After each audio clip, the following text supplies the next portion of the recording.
Hi, happy Thursday. I can't believe it's the middle of October and it's like 100 degrees out here in Los Angeles. But I'm really excited today to have a colleague and friend join me, Mike Chu. He's waving, so I'm going to wave to him. He's going to be joining me right now. Hold on.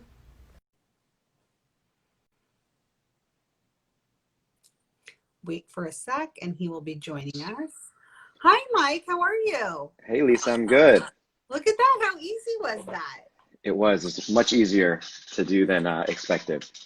Yeah, exactly. Well, thank you so much for doing this and joining me. I always like to have these conversations because ever since I started Athenium Collective, the one thing I've sort of realized is this idea of crowdsourcing knowledge and that so many people have so many different experiences in what I think is such a dynamic industry, the advertising, marketing, and media industry. And having the opportunity to talk to people who are in the business, to share insights, to share trends, just to share what people do as jobs. Because I think it's so interesting as, you're especially in college or you're starting out your career and sometimes we don't even know what's available to us. And so I love to have these conversations and I really appreciate you joining me. So just for people who are watching, Mike and I have known each other for over a decade, I'm Over a sure. decade now, yeah.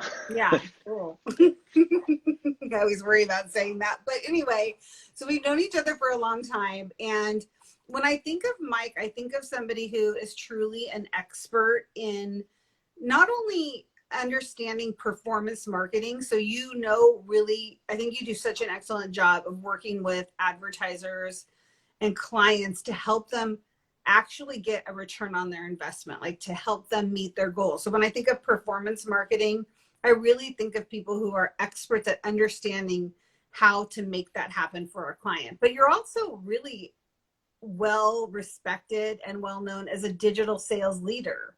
I know you've been, in this for a long time. You've started out as a salesperson. You have, really grown big sales teams. So I love that part of your leadership.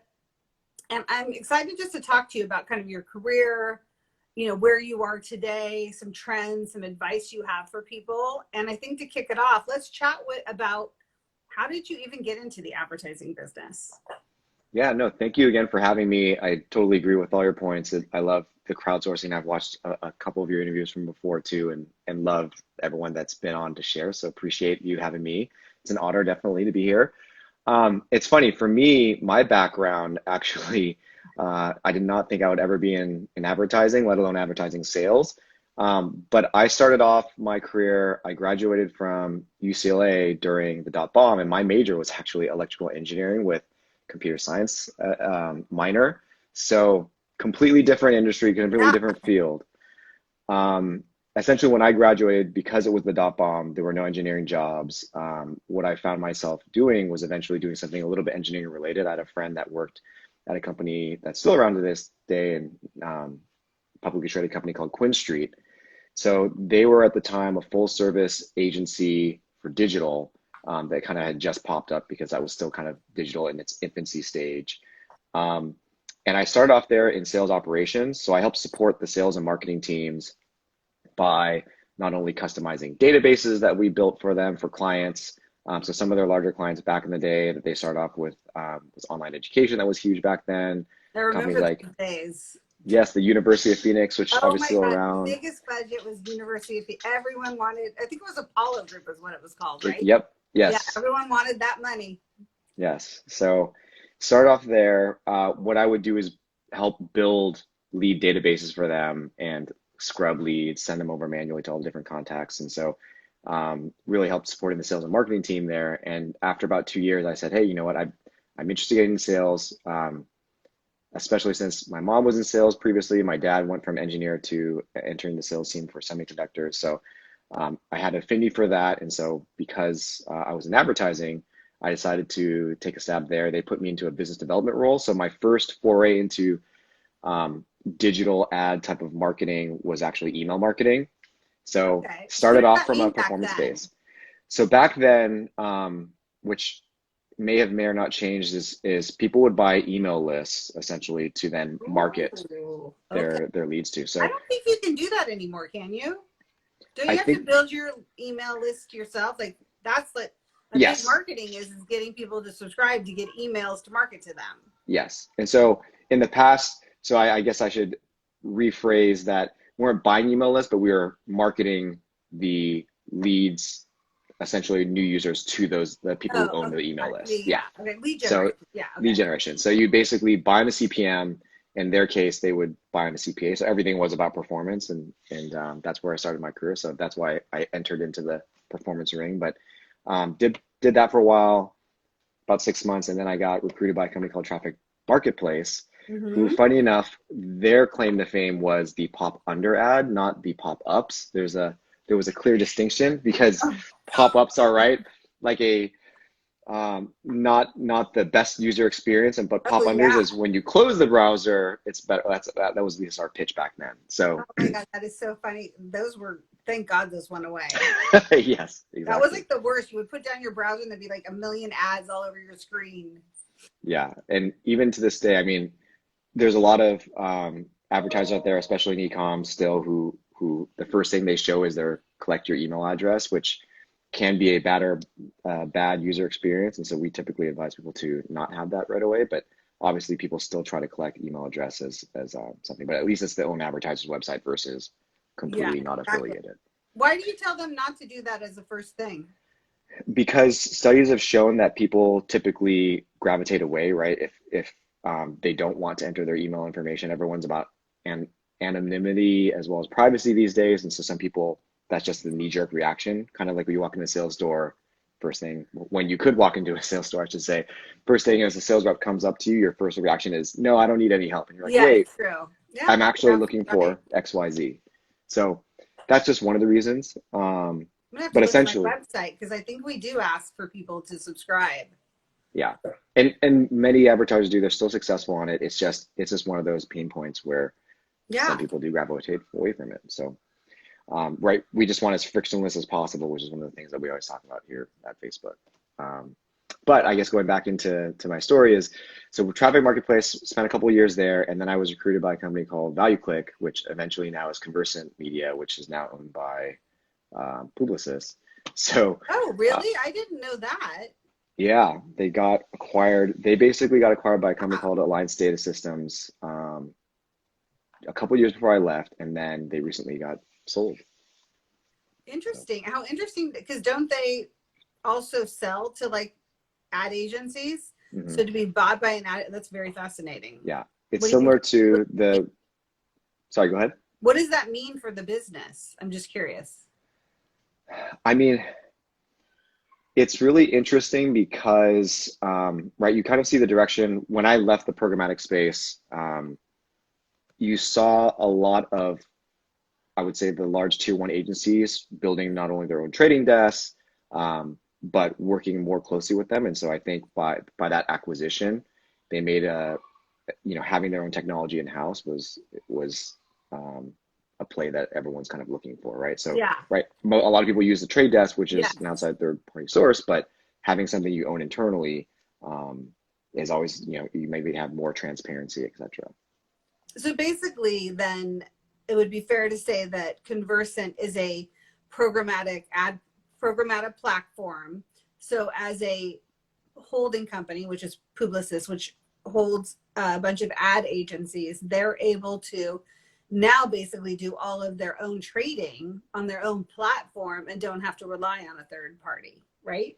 Yeah, but I'm pretty sure they still use the trade desk. I think it's just another option, right? I think as advertisers and marketing, we all look for making sure that we have diversity in not only technology and solutions, but also partners. And so having another vehicle to trade through, because it's something that I always say is like, there's no perfect product out there. Like even at Facebook and Instagram, like there are flaws. So having the ability to work with different solutions and technologies it's always it's good to have like a plan B essentially.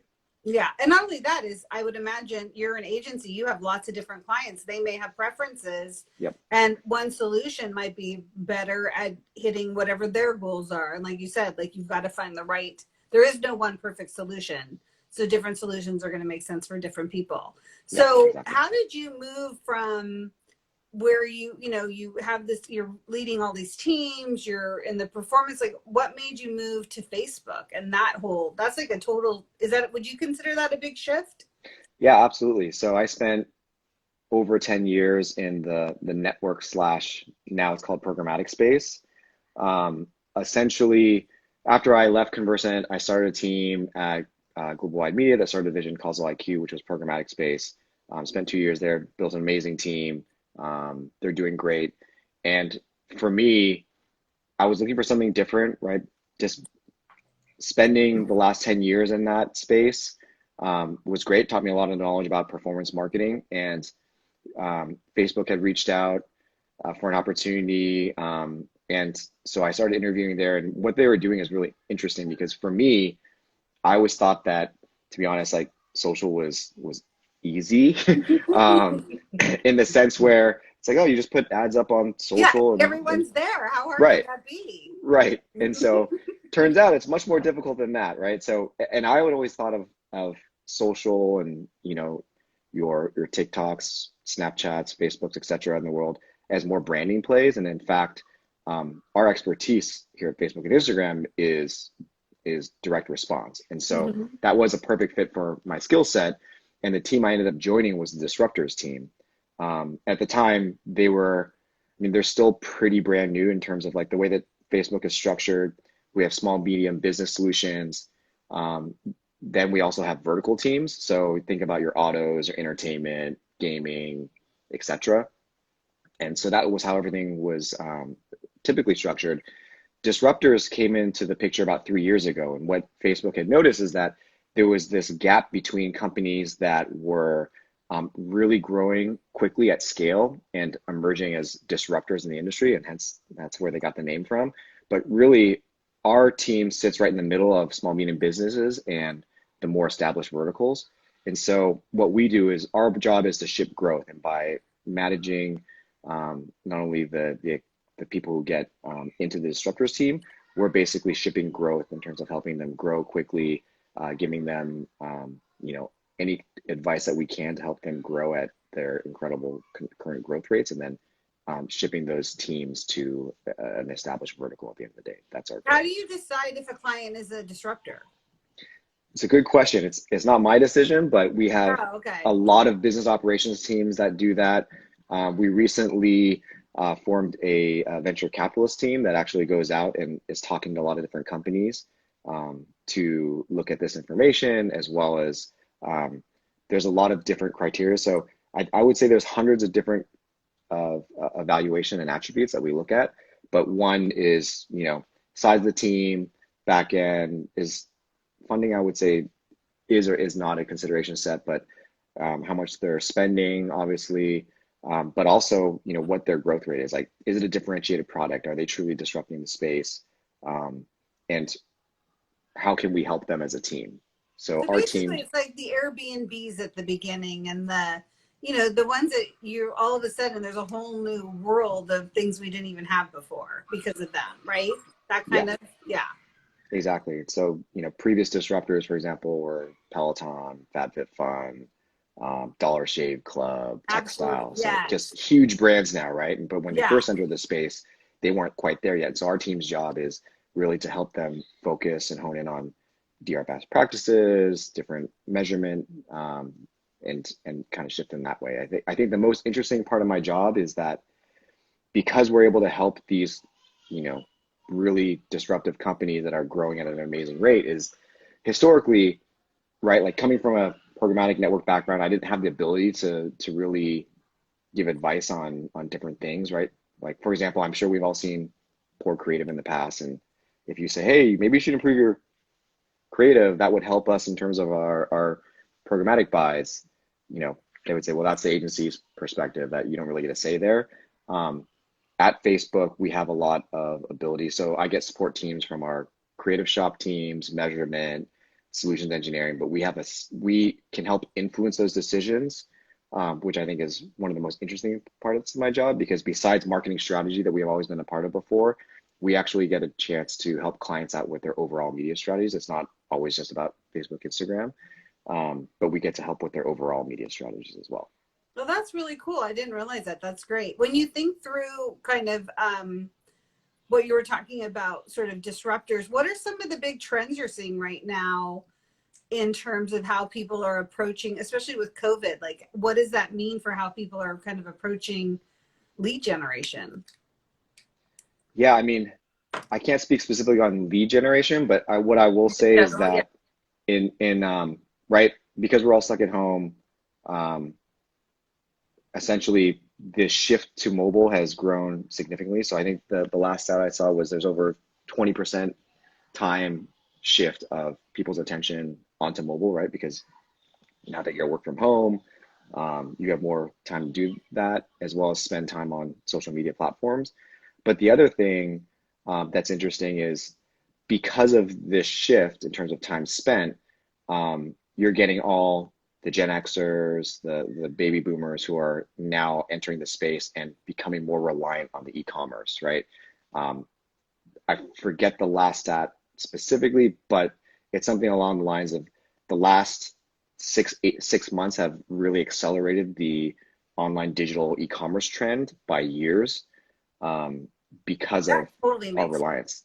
Yeah, Yeah, absolutely. That absolutely makes sense. yeah. And so it's really interesting, right? So, um, especially because the beginning onset of COVID, we saw a lot of advertisers sort of pull back, right? Because everyone's kind of budgets are falling, I would say, especially, right? You think about automotive, travel, Yeah. those were probably industries hit the hardest. But at the same time, everything at Facebook is an auction-based system. And so it's not like you can say, hey, I want to buy these CPMs, et cetera. It's everything is auction-based. So um, out of your advertisements, you're competing with the 8 million plus advertisers we have on our platform.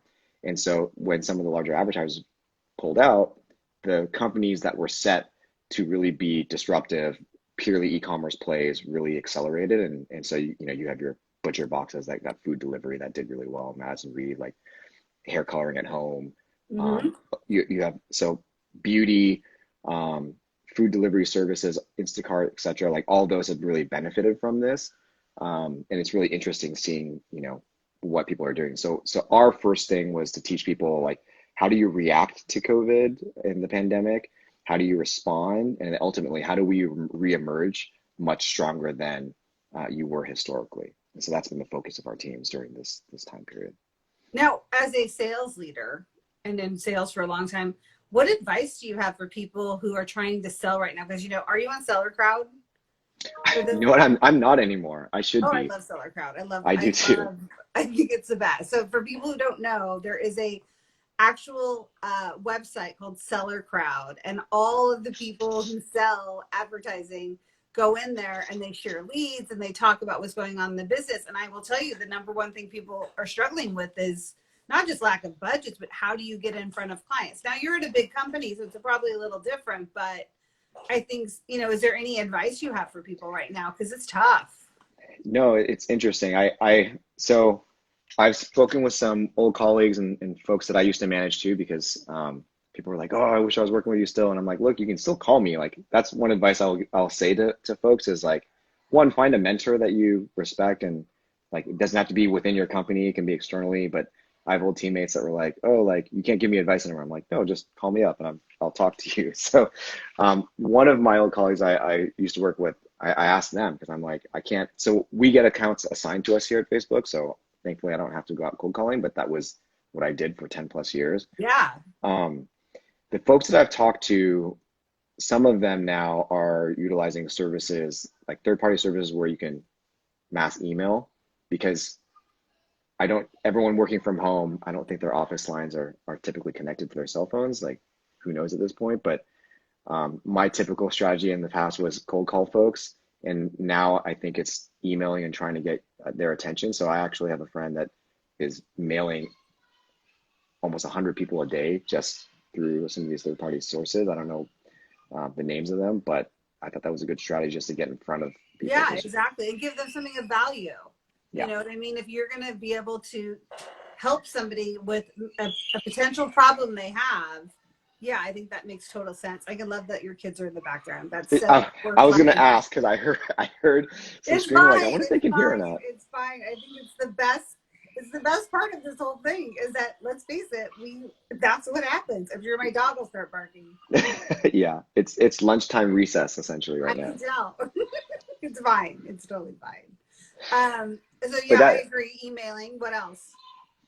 that's I mean, at this point, I think historically relationships have mattered a lot, and obviously I think they still do. But I mean, I don't know how you're building new relationships from here, so I think that's hard to do. Like differentiate yourselves, ask for referrals, I would say. Um, Yeah. that's something that has always historically worked for me, especially if your company is doing good work. I was kind of recalling what Brian Mathena said last week is everything about today is really about performance, right? So if you know you have a product that works that can help someone, ask for either referrals or ask your clients if you can utilize them as case studies to say, look, I Yeah. helped company Good idea. X, Y, and Z. Like we'd love to help you the same way. I love, love, love. I love that idea. It's great. So tell me, we've got the holidays coming up. What is the advice you have for people, for your clients or people who are advertising to get the best out of, the upcoming holidays, especially, being that you are an expert on performance? What advice do you have for people? Yeah, I'll start with the general and then maybe I'll end with Facebook specific since Okay, I work at Facebook. But that's perfect. in in general, I would say start front loading holiday campaigns. And so as a general rule, I think, right, like if you think about the pandemic, people have been buying things to essentially not only like give themselves a boost of energy, but right, like taking care of yourself, I think is really important. And so this holiday season too, besides gifting to other people, I think it's all about like buying things for yourself too. So really focus on that. But what we see is, right, you just had Amazon Prime Day, and that's probably jump started the whole industry in terms of like sales promotions starting. I know I bought more things on Amazon Prime Day than I ever have historically. Wow. Um, yeah, I found some good deals, things I needed. I've been doing a lot of home improvement, and so Right. just That's, yeah. right. Yeah. So there's that. Then there's right? There's no stimulus before or until after the election, most likely at this point. And so for the folks who maybe don't have their money or are getting the stimulus checks eventually right away, like what if they spend their budget earlier before the Cyber Five, what we call it? So starting your campaigns early, if you give good discounts, we do see that folks are responding to those discounts. And if you have to find a good deal, like they may not wait until the mega sales days. Um, so that's something else. And so we have a lot of clients too, we're advising to start before the Cyber 5 holiday just to get a jump start on those campaigns. The other thing is shipping delays, right? So with the election going on, Oh, um, yeah. that's something really to think about, right? Now you have not only all your brick and mortar companies that are all shifting to online, but you have election ballot delays. And so really getting everything shipped early, like maybe even cutting back on the final day of shipping might be a good idea, especially because I think all carriers are going to be overloaded this Q4 season. So that's something else to think about. Other things that we notice, especially from all the different insights that we get on the platform, is that people are resonating more to advertisers who not only are showing social good, but also corporate responsibility. We're Yeah. seeing that as a huge trend. And so if you're a mission-based company, make sure you get that message out. Like it's not all about just DR and sales anymore. People actually care about what type of product they're supporting and who they're supporting and how they give back to the community. So that's something else. I mentioned this earlier, but Gen Xers and Boomers are spending a lot more time not only on mobile, but that means shifting their shopping habits to online. So really making sure that not only your website, but your mobile web or your app is really frictionless is a big thing that we're trying to hit home because you're going to have more of these folks spending more time on the platform, buying things online for friends, family, themselves. And so making sure you have a frictionless environment to go through that sales process. Um, Yeah, that makes sense. and then the last thing is don't forget about what we call Q5. So Q5 is that time period between last shipping day and the end of the year. But now, especially because we're all at home and don't have much that we can do and go out, the next thing you're looking at is like what other sales are there that are coming till the end of the year, right? And so So there's the always an after opportunity Christmas there sale or the after after holiday, Christmas yeah, sale. totally. I love that's one of my favorite times to shop actually. Yeah, exactly. And conversion rates are still up, but what you notice is that all the large advertisers pull their budget. So especially on Facebook, where it's an auction-based auction-based advertising system, then the rates on CPMs significantly drop, yet conversion rates are still high. And so that's something else that I think not just Facebook centric, but overall is just a trend in the e-com space.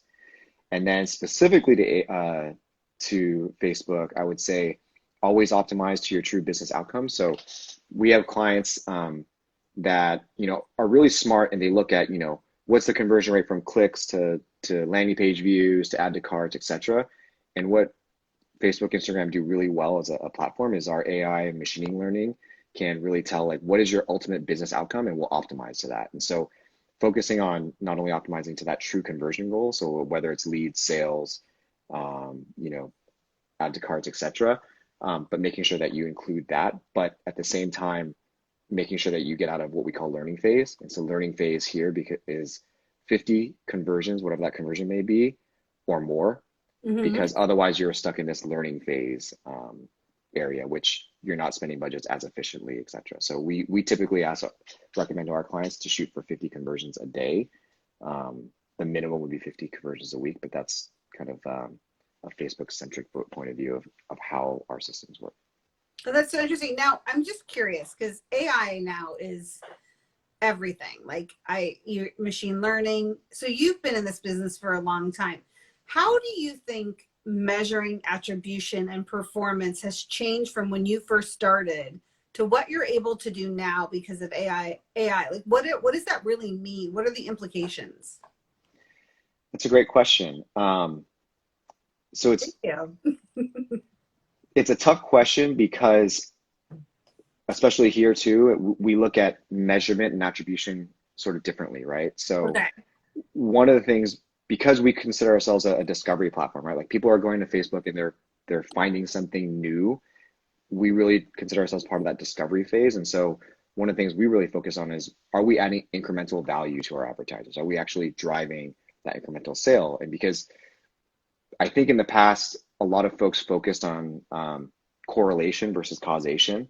So the example that we like to use a lot is, hey, there's a lot more shark attacks during the summer. Why is that? Is that because it's summertime, or does that mean, and hence there's a lot more shark attacks like rising, or is it because people are going to the beach more in the summertime and then hence they're going to the water, and then that's a direct correlation versus, hey, it's just summertime and Sharks are hungry. Right. Yeah, exactly. So for us, we look at measurement in terms of like, we have our attribution system where that's really what optimizes, and a lot of advertisers that obviously I work with, because they're very performance driven, work on a click-based purpose. But if you separate out the measurement standpoint, right, and like truly look at what is the consideration set for any given product, right? So I would say higher priced products, like anything at $100 and more, you're typically looking at a longer sales cycle, right? Because it's not an impulse buy anymore. $100 is a lot of money for most folks. But if it was a $5 product, you could consider that an impulse buy. So really kind of focusing on what that difference is. And if you have a higher cost sale, really consider longer consideration set. And that's where measurement can come in, because right, you have all the different third-party companies that are doing multimedia mix, like you have MTA. That has gotten a lot more complicated, and who knows what's going to happen, right? Because now you have iOS 14 rolling out next year. That's going to take away a lot of that not only attribution but also measurement. And then, in one, maybe more years, you're going to deal away with all third-party cookies. And so I know. I heard that was delayed. But we don't know, right? Like that's hopefully delayed, but I think, even iOS 14 caught everyone in the industry off guard earlier this year. Thankfully, they pushed it back to January because we had a lot of advertisers scrambling, just trying to figure that out. But you never know what these large companies are going to do. And so just being prepared is one of the things that we talk about. So like on our side, we talk about signal resiliency. We have a tool called Conversions API that really helps build that server to server connection. And so you have all these different folks in the advertising industry really trying to help their clients make sure that they are prepared for these future rollouts of going to be massive shifts in our industry. I mean, I have to say that's one thing about our industry that it's the hard part, but the good part. It's always changing. So it never gets boring. Like it's always, you Yeah. always have to learn something new. The rate of change is just, it's so exponential. And most of the time you can't even predict where it's going because technology and the things it's able to do is growing so rapidly. It's so awesome. What is your favorite thing about being in this business? It That's a tough one. I love the technology aspect. Um, and so the fact that it is always changing is something interesting. I love the relationship, which is Yeah. like I thought about that for a while because it's right now I have all my assigned clients and I kind of miss, talking to everyone. But relationships is another huge thing that I love in addition. And hopefully once we all get back Yeah. into the real world again, we can rebuild all those relationships. But it's hard because I right now I have my day-to-day contacts and I try to keep in touch with like old friends and colleagues and also clients too. But that's something that I really miss, I would say, is those relationships. Yeah, I agree. And I think the other thing I always think about why I always think about why do I love this business so much? And I think to me, it's such a critical marketing and advertising and it's such a critical part of a business. Like we help people get the customers who are going to buy their products. Like I love that part of it. And I love the fact that how that connection to your customer is, whether it's how it's messaged, what you offer, all of the details around that is so interesting and it's always changing. And the, how we used to reach customers, 10 years ago, because technology has changed is, it's always different. And Yeah, that's and what's so cool about it. even to that point though too, besides this technology aspect, like that changes Well, how consumer we as human, behavior. yeah, exactly. Yeah. And so I'm glad you touched on that because one thing I will say too is, even for I think this applies to all digital, but especially on social media, is making sure that your call to action or your message is stated up front. So for us, we always recommend it within the first 3 seconds because average view time of ads now is less than 2 seconds. Oh But my God. the average time that it takes for your brain to signal whether yes or no or whether I want to make a decision Yeah. on do I want to watch the rest of this ad is 3 milliseconds. Sorry, 13 milliseconds. Oh my So God. so like right, if you saw a picture of a dog, you would say, "Oh, that's cute. Like I want to see more of what that Yeah. is." But Oh, wow. but We if you should see a put bad laws ad in within our, the 13 milliseconds, you can decide, do I swipe up or do I continue watching it? So that's something that like is very different from right TV, print, radio, where yeah. you have this whole storyline and it's like get to the end of 30 seconds. Now you have your brand and message and your hero product. Whereas like everything online, I would say is shifted even earlier, move it all to the front. Oh God, I got to look at all my ads now. It's awesome. Well, it's 1 o'clock, so I just want to respect your time. I want to thank you so much. I think this was great advice. I mean, I'm actually going to think about a lot of this in terms of my own advertising on Facebook. Am I doing those right things? And I love the holiday advice. I think people can totally take advantage of that. And how do people follow you or connect with you? Yeah, they can find me on LinkedIn. Okay. You've also posted my Instagram handle, so we Okay, can do fabulous. that. And I can be reached at mikechu@fb.com. Oh, look at you just giving it all out. I'll Awesome. try to get back to all the messages when I can, Yeah, but yeah, exactly. Well, thank you so much, Mike. I really appreciate it. Have a great rest of your day. Enjoy the lunch recess and go play with your kids. sounds good. Thank you again for having me. All right. Appreciate it. Bye. Bye, Lisa.